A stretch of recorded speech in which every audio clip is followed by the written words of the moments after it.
వచనం, దురాభిమాన పాపములో పడకుండా నీ సేవకుని ఆపుము, వాటిని నన్ను ఏలనీయకుము. ఇది నన్ను దేవుని సేవించడానికి ఇష్టపడుతున్నటువంటి దేవుని ప్రజలైన వారి విషయంలో దుష్టుడు ఏం చేస్తున్నాడయ్యా అంటే పాపములో పడద్రోస్తున్నాడు. దురభిమాన పాపములో వారిని పడద్రోసి అక్కడ నుంచి లెగవలేకుండా వారిని ఆటంకపరుస్తా ఉన్నాడు. ఇదే మాట ఇర్మియా గ్రంథంలో కూడా మనం చూస్తాం. ఇర్మియా గ్రంథము 32వ అధ్యాయము 35వ వచనము ఆఖరి భాగంలో, 32వ అధ్యాయం 35వ వచనం ఆఖరి భాగంలో, యూదావారు పాపములో పడి, చాలండి, యూదావారు ఏం చేస్తున్నారంటే పాపములో పడి హేయమైన క్రియలు. ఎవరంట పాపములో పడుతుంది అంటే యూదావారు.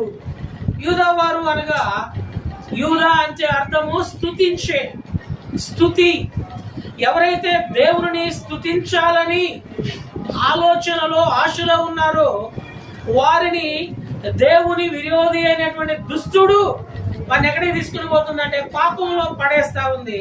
ఆ పాపములో పడిన వారిక లెగవనీయకుండా బలవంతం చేస్తాం. ఇది నా క్రైస్తవ కుటుంబాలలో, రక్షించబడిన విశ్వాసుల కుటుంబాలలో అనేకులు దురాభిమాన పాపములో పడిపోయి దేవుని స్తుతించలేక విశ్వాసి యొక్క హృదయంతరంగంలో మనోవేదన కలుగు చేస్తా ఉన్నారు.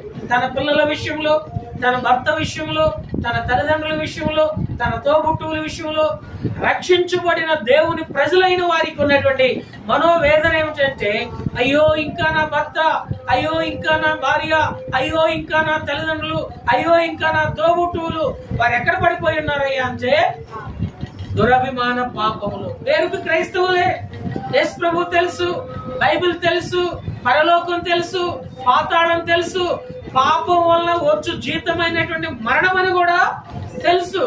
కానీ ఆ పాపములో వారు ఏం చేస్తున్నారంటే పడిపోయి ప్రభువుని స్తుతించలేకపోతా ఉన్నారు. అందుకనే దావీదైతే దేవుణ్ణి స్తుతించడానికి ఎంత స్పష్టంగా చెబుతున్నాడంటే, దేవా దురభిమాన పాపములో నీ సేవకుడనై నన్ను పడనీయకము, ఎందుకంటే పడిపోవు వారందరిని నీవు ఉద్ధరించువాడు. నేను పాపములో పడిపోయినాను. అయితే నీ ఉద్ధరింపు లేక నీ సహాయము నాకిచ్చి నా పాపపు స్థితి నుండి నువ్వు నన్ను పైకి లేవనెత్తినందుకు ఏమిచ్చి నీ రుణాన్ని